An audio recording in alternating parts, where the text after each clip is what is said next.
everyone, and welcome to Convergence on Afro Vibes Radio. Today is a great day. We have a new show for you, and we are so excited to bring it to you on Afro Vibes Radio. And joining me in the studio today is none other than Judson Robinson, the President and CEO of the Houston Area Urban League, as well as Deion Dorsett of the Houston Area Urban League's YP.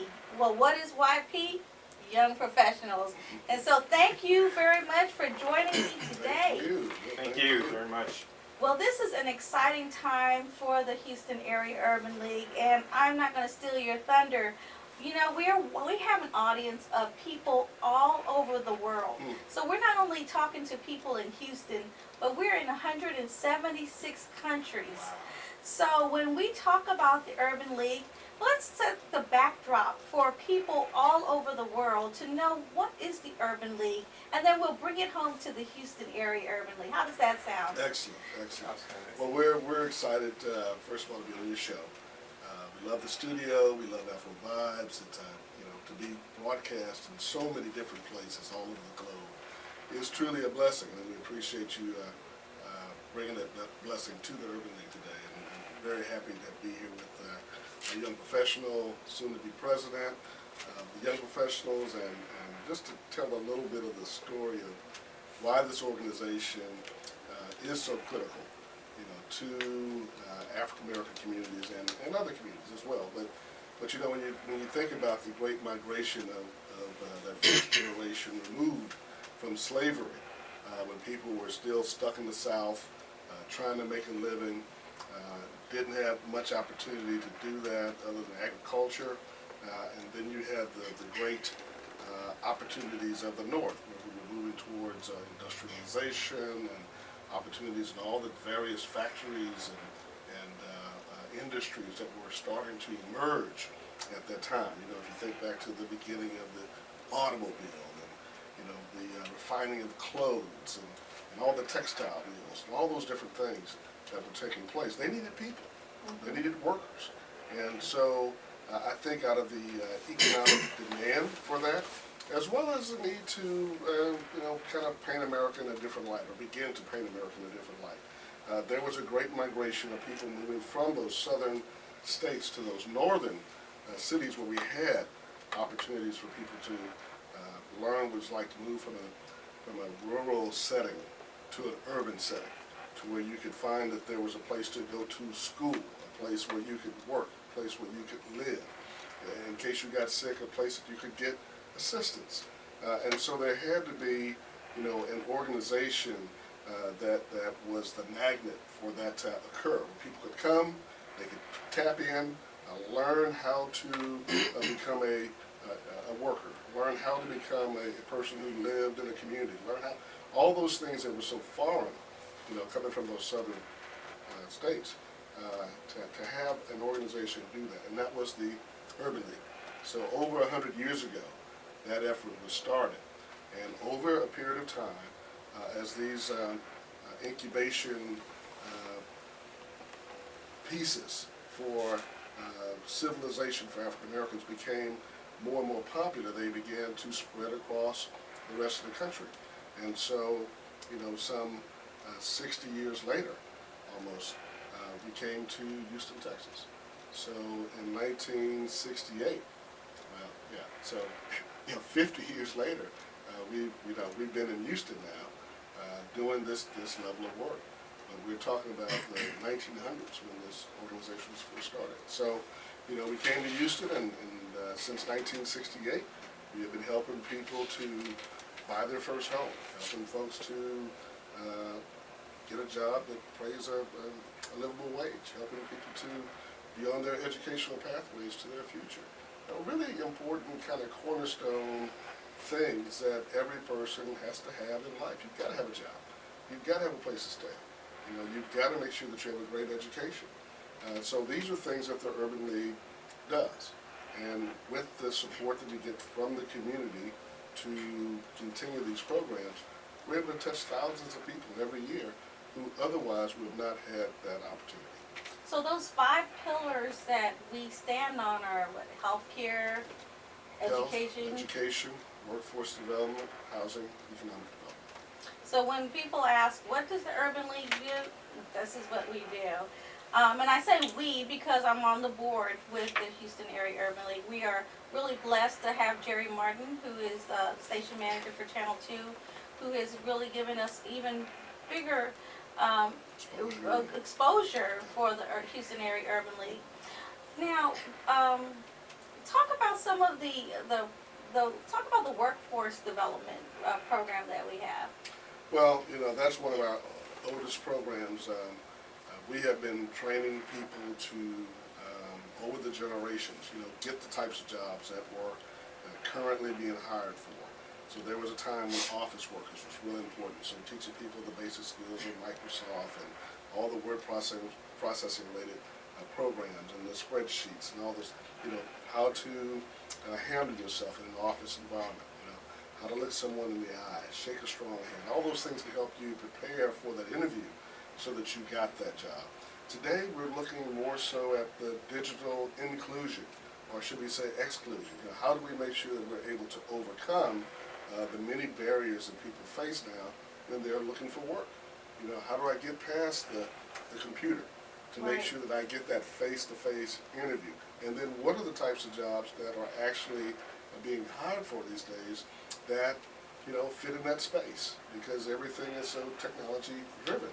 One of the things that Houston is going through right now is a huge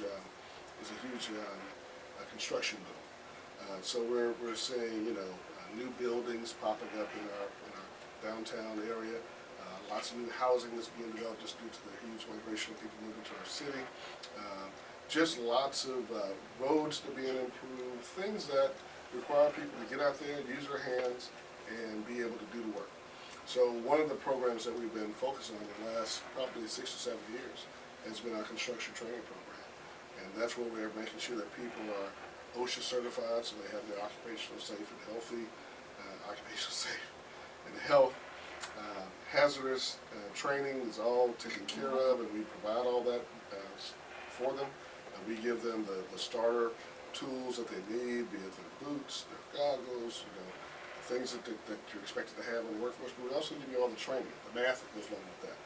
And the beauty of that, Marina, is that you come to the class, you spend a few weeks with us, we give you the training, and then we help you get the job. We go out and we find the employer, we match up for you so that you can begin to self-sustain again.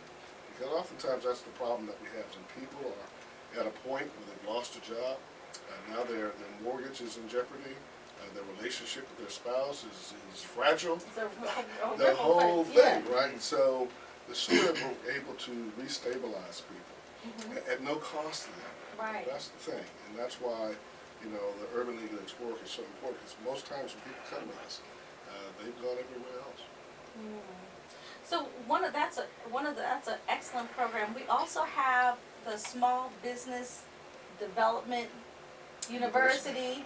I went into one of those classes and I was so excited. You would share a little bit about that particular program. Well, it's a fantastic program. Again, it's no charge to the users of that and subscribers of that program. We bring in professionals from all walks of life to take you through all of the stages of a successful business, from startup to maturation and beyond. So, knowing how to market yourself, knowing how to position yourself, knowing where your market should be, knowing how to present yourself, knowing how your books need to look, knowing all these different things about what it takes to be successful. Because as you know, most businesses fail within the first year or two. So what our goal is to make sure that you do not fail. To make sure that you have access to the people that can give you the advice and the counseling that you need. We even have a program at our 1301 Main Street location, Texas location, that encourages small businesses to actually become tenants of the building. So, you're a small business, you don't have a lot of money, but you need a place to put your laptop and your desk and your feet under it. And we have these compartments that we're leasing out for a very nominal fee, because again, it's all subsidized. It's all supported by our sponsors. So we're able to get you into a downtown Houston location at a rate that you simply could not accomplish anywhere else in the city. And, you know, you've got access to the boardroom, you've got access to all the technology, the Wi-Fi, you've got, you know, receptionists, you've got a real office setting, and we provide those services for you. In addition, we'll also have business coaches that are in the building. Yes. That can help you as you're trying to scale your business towards startup to maturation. Great. So the Houston Area Urban League has 3 components. We have the board of directors, and we have the guild, and then we have the YP. Can you share a little bit about the guild, and then we're going to go over to Deion and talk a little bit about the YP. Well, I think the internal structure of the Urban League is one of the best models that's out there. Because we at the Urban League, the Houston philosophy is that we do an excellent job on our programs, be it in education, health, workforce development, housing, whatever it is. And our people are there from 7 in the morning till 7 at night, making sure when someone walks through the door, we can help them in those key pillar areas that you referred to earlier. The other piece is making sure that there's an opportunity for people to plug in. So we have the young professionals, which is the 20 to 40-year-olds, and we also have the which is the 40 plus. In both of those segments of life, there are things going on that you need to be aware of and have the best information. That's what those 2 groups do. So we do the work, they do the advocacy, they exchange with each other and are the face of the Urban League. We say, what are you doing in the community? I asked my YP president that. I asked my guild president that. Because they're the people that make the Urban League the organization that it is. Great. So Deion, I think that's a good segue to talk to you a little bit about the young professionals, the Houston Area Urban League. And for those of you who are joining us now on the radio, we are talking to the Houston Area Urban League and the Houston Area Urban League Young Professionals. And this is the first show of Convergence. So thank you again for joining us, Deion. So Deion, talk to us a little bit about what the Young Professionals group is, and how did you get involved? Okay, yeah, thank you so much, Marina, for having us. But the Houston Area Urban League Young Professionals, we're an auxiliary group of the Houston Area Urban League affiliate. I want to say close to 20 years ago, the Urban League at a national level recognized that there was a need to engage young professionals to have some continuity in leadership so that could be passed down, but also to start interacting with people who were coming up in those corporate spaces that could help move the needle on a lot of the agenda items of the organization. And so in 1999, I believe it was the last time the conference was held here in Houston. Houston hosted the National Urban League Conference, and it was then that the young professionals became an official part of the Urban League family. And so we've been up and running in Houston as Young Professional Auxiliary Group for the last 19 years. Next year we'll celebrate 20 years in support of the Houston Area Urban League. But essentially what we do, our job is to support our affiliate. And so we do that by providing the advocacy, by being the face of the Urban League movement here in Houston, but at the same time providing some hands-on skills.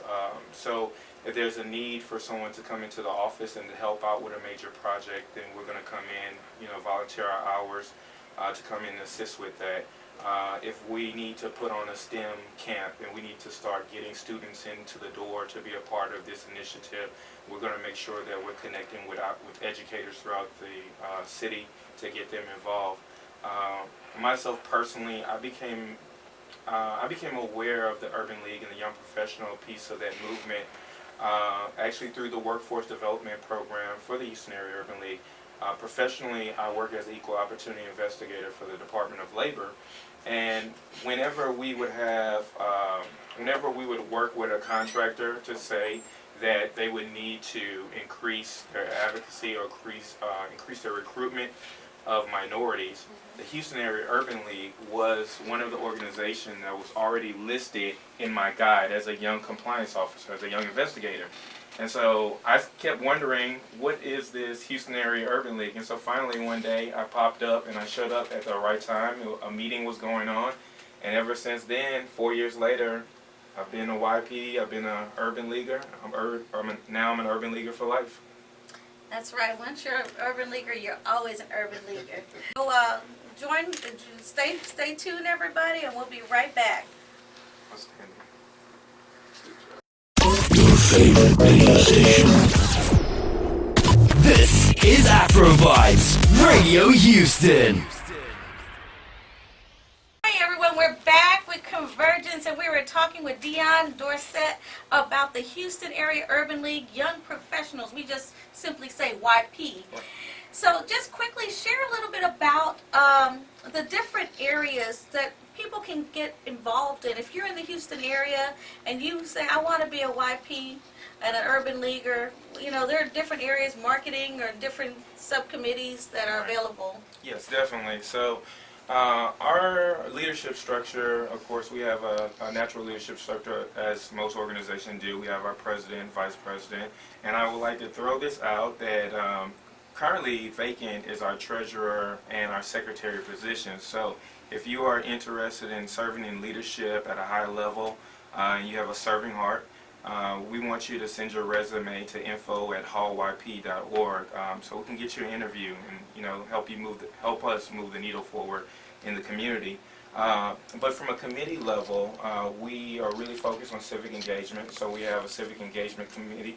We really focus on getting people registered to vote, letting them know that their vote does matter and how it impacts us at a local level, not just on a state and national level. But in addition to that, we're also creating voter deputy registrars, right? People who are going to get out there to get people to register how to vote and who can actually help to build that base up. Next, we have our community outreach. You know, the Urban League is all about community. It's all about touching people, touching people's lives. Our programming there is mainly focused on education. We work with the Worthing High School feeder pattern. And so we're there, we're providing STEM education, we're providing mentorship through our Project Ready program through the affiliate. Also, we have our fund development. So what is an organization if you're not raising money, right? So we come up with creative ways to raise money to support the major programs that our affiliate is doing every year, the ones that are impacting thousands upon thousands of individuals on a daily basis. And then from there, membership. There's a membership committee. If you like to welcome people, if you like to get them engaged and to put them into position to help better themselves, this is for you. We also have professional development, and we have our PR and marketing committee. We don't just want our young professionals to come, but we want them to learn how to market and brand themselves better. We want to help put them in position to where they become leaders on boards and commissions in the community. Excellent. So now you all are very vibrant in the Houston community. I don't know what your last numbers were, but you're pretty strong. We're a pretty strong group. Right now, at last check, we were about at 256 membership, which is a significant increase from the previous 2 years. At one point, we were 400 strong, but a testament to the young professional model and how it has been able to work so well with the affiliate is that when people see you achieving at a high level, they want to duplicate the model. And since 1999, we've seen a lot of young professional groups come up in the organization, and they all find their own little niche on how they want to serve the community. So we lose a few people to those things, but we stay strong. Yeah, you all are so active. And speaking of active, you have an upcoming event. If you can quickly share about that, and so that if there's anybody who's interested in participating. Okay, yes, I would love to. So Texas YP Weekend is coming up. This was an event that came up out of collaboration for our YP colleagues that are in Dallas and then also in Austin. We thought, hey, let's get together each year in a different city and work together collaboratively and say, how can we help do things on a major level that can impact all 3 cities. And so this year is being hosted in Houston. So it is a weekend full of networking, fun, education, service to the community. Fun. Yes, I'm going to throw that fun back in there. But it was through this YP weekend that I was able to meet the incoming president for Austin, the incoming president for Dallas, and we were able to build a relationship over 3 years and look at where we're at right now. So I want to hit some high-level events that are coming up. So once you come in, we're going to have a welcome reception that's going to be at Sterling House on Bagby Street in Midtown. Then we'll go enjoy, some fellowshipping at Proof Rooftop. But first thing that Saturday morning, we're all collaboratively, we have about 200 volunteers already signed up. We're going to go back into the community and help rebuild some of the homes that were damaged by Hurricane Harvey. After that, we're going to have an empowerment session, lunch session at the Hall building. We want people to see where the magic happens in the community. And then that night, we'll get together, fellowship some more, but we're going to support Black businesses while we're doing it. And so we'll be at Cafe 4212 for our Texas-made Tri-City takeover party. Okay. But the last thing I want So to bring... can old folks like... Oh, my goodness. Let me tell you about this YP thing, about this young piece, right? It's how you feel. We invite everyone. It is about how you feel. I'm on my way out of this YP thing, but in my heart, in my spirit, I have the energy to get out here and do the service in the community. And that's one of the wonderful things about our closeout event for that weekend. We have storytellers. So Storytellers is an event where we bring a prominent figure in our community to come and tell their story of leadership and service in the community, and how they got here, all the things that they had to go through to get here, because we can't ever forget the story. We always think about the now, but we can't forget about the how and the why and the people that were involved. Excellent. So where can people go to find more information on that? Definitely. So the easiest way to get information and to register for this weekend is to follow us on Facebook, on social media at Houston Area Urban League Young Professionals. And also if you're on Instagram, you can follow us at Hall_YP. Excellent. Thank you so much. So one of the components that you talked about was fundraising. And so I want to just kind of talk to Judson a little bit about fundraising. It's important to raise money to make all these programs happen. It is. And as I was listening to Deion, you mentioned small businesses and, the fact that they'll be patronizing these small businesses here when this event occurs. And it's important that we have more small businesses so that there's more companies that can receive the reinvestment of our dollars back into our own communities. We talk about that all the time. Through the funding that we get at the Urban League, we were able to help start 97 small businesses just last year. Those businesses are folks that will eventually, if they don't already own a home, they will. But we were able to help 408 different families go through our first-time homebuyers classes. Right. 50 of those people actually bought a home, right? So the economic impact of that was probably about $8 million that came back into our community because, again, people had the training, they had the awareness, and then they got the opportunity to improve themselves and their families, which trickles down, of course, to the community. So the fundraising is a big deal. We spend a lot of time on that. This is our 50th year coming up. Yeah. And that's a huge milestone. So we're really trying to inform the community about our work to make sure they know the importance of the give back, because when you give to us, we then give to the future Deions of the world. We give to all the up-and-coming young professionals who want the opportunity to one day, be a civic leader. Several of his predecessors are serving on school boards. We've got one who's currently on city council. We've got people that are in leadership positions. One young man is running the emancipation group here in Houston, which is going to do great things in the Third Ward community to help redevelop that area. But they get the grooming, they get the exposure by coming through that YP program. Yes. And like we mentioned with the Guild, these are folks who've been in the YP process. They understand what the Urban League's work is about, and now they're older. They're thinking about the retirement for themselves. They're thinking about taking care of their parents. They're thinking about staying healthy. They're thinking about all those things that we think about once we get that a certain age. And having that lifelong network of relationship, it's, again, a tremendous thing. If we really take advantage of what the Urban League has to offer, from cradle to career to retirement, we can be involved in a person's life. So, you know, this 50th anniversary, we're going to have a great celebration. We'll always have a big party, and lots of people come. I think they've already sold 90-some-odd tables, so you're already talking 900 people, and we're still 3 weeks out from the event. So, you know, it's going to be a huge celebration. We're going to have some great talent that'll be there to sing to us, help us dance and celebrate.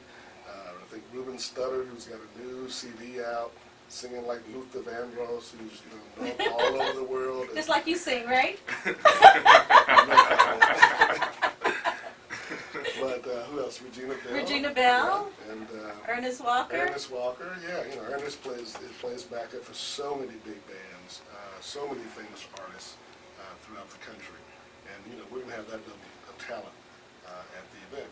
And then, you know, we're really making sure that this year that we really try to honor people who really devoted their lives to improving the lives of others, where they single-handedly have tried to do something that will change the world. Not working for a big corporation and the money that they gave to people, which we always appreciate, and we recognize and honor those people, but also looking at what one person can do. So this year, Mattress Mac, Jim McInville, who's probably known all across the world for his efforts with hurricane disaster, giving away furniture to underserved and underprivileged families, helping our schools. He's been a giant, and he just chose to be that. He could be like any other furniture company owner, and, you know, do whatever they do. But this is one name. You talk about furniture and what a person does with the proceeds of that. We all know this man makes a difference in the community. Ruth Simmons, who's now the current president of Purdue A&M University, one of the best universities in the country, lots of great schools, medicine and pharmacy and engineering and all kinds of things in Purdue, and she's running that deal. She's been involved in education her entire life, has led the charge for several other major institutions, and she's one again of our major honorees this year. So we're excited about, you know, her involvement. And then Roynell Young. Roynell, former NFL player who, you know, I met probably 30 years ago, and he had a little place that he had a few kids at that he was trying to, you know, teach boys how to be men, and was just concerned about the world, concerned about the future of black youth. He now has one of the biggest charter schools in our city, if not our state. It's well funded, it's well run. He's been doing this his entire adult life ever since football and retired. And so he just made a decision, you know, like we can all make, that we're going to make a difference. And so that's what the Urban League tries to do. That's why we're celebrating, you know, 50 years. The kind of stats that I mentioned to you, you know, with the amount of small businesses that we've helped create and the number of people that came through our home buying club, in every category, be it health or education or workforce development or entrepreneurship, you know, all those. And if you magnify that past the last 50 years, you know, the numbers are huge. So we're excited about that. So it's June 16th? June 16th at the Hilton Americas, so be there. And again, we're going to close that equality gap. We're going to talk next time about the future of Black America, the state of Black America today. Yes. But we hope everybody tunes in tomorrow. And well, actually, they can look at the replay. Right. And also, so June 16th, and if you have any questions about the Houston Area Urban League, go to hall.org, HAUL.org, and you can find out more about us. Or if you're looking to buy a table, purchase a table, by all means, or if you just want to give a donation. We have a tremendous report which is called The State of Black America, and we just had so much to talk about. But I don't want us to leave today without talking about how you can share your My Urban League story. So it's hashtag My Urban League story. Talk about how the Urban League has done something for you. We also have T-shirts. We have lapel pins that are available. And I'm not trying to sell or anything like that, but this is 50 years. This is a Jubilee year. It's a time to celebrate, and we want you, the community, to come out. Even if you're not in this country, my goodness, you can still donate, or you can participate and get a commemorative t-shirt or commemorative pin to celebrate the Houston Area Urban League's 50th anniversary. And so I want you to go to hall.org and get a copy of the State of Black America. So read that, and when we're going to bring Judson back, and we're going to really go a little bit more in depth into the disparities that are in our community. And I think this is going to be a really provocative story, provocative topic for us to discuss sometime in the near future. I'm going to bring him back because this is so hot. And also, again, go to hall.org. Judson, any closing thoughts? I think we're getting ready. We got about 20 seconds. Anything? Well, again, to thank you, to thank the listeners, thank Deion and his organization for really stepping up, and just again to encourage people to be aware, find a way to make a difference personally. Look at the issues that our communities are facing. The equality gap continues to be an issue of great concern. We're not asking for anyone else to bring their standard of living down. We're just asking that we, as African Americans and other minorities, bring our standards up. We want to be on par. We want to live the American dream. We want to be a part of the process of success. Yes, well, thank you, Judson. Thank you, Deion. It has been a blessing to have you all on the inaugural show of Convergence. And so we're here on Afro Vibes Radio. Be sure to look at the program. It will be airing. Our Convergence will come on Mondays at 8:30 p.m. Central Standard Time in Houston. So wherever you are in the world, just kind of figure it out from the Central Standard Time. Again, thank you, and I'd like to thank Philip, the station manager, station owner, for having me as a host, and we are going to be giving you more information that will hopefully transform your life and help educate you about some of the important issues in the community. Thank you. We're going to sign Philip up for the YP, correct? Yes, he is good as signed up. Your favorite radio station. This is Afro Vibes Radio Houston.